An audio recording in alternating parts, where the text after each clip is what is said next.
Hi hello నమస్తే అండి. ముందుగా అందరికీ నూతన సంవత్సర శుభాకాంక్షలు. Wish you a very big happy and healthy new year. New year సందర్భంగా మా ఇంట్లో ఏం స్పెషల్ చేసామో చూసేద్దాం.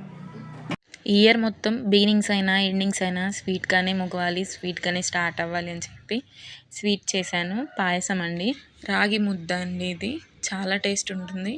చికెన్ ఫ్రై ప్రీవియస్ వీడియోలో కూడా చూపించాను కదా, మా హస్బెండ్కి ఇష్టమైన తలకాయ కూర అండి, బోటి అని కూడా అంటారు.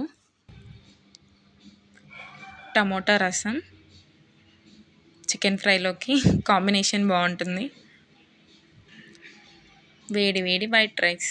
ఇంతే. ఈ న్యూ ఇయర్కి మీరు ఎలా సెలబ్రేట్ చేసుకున్నారో కమెంట్ చేసేయండి. మా వీడియోస్ కనుక మీకు నచ్చితే ఒక లైక్ చేసి సబ్స్క్రైబ్ చేసుకోండి ప్లీజ్. మీ సపోర్ట్ మాకు ఎంతో యూజ్ అవుతుంది. Thank you.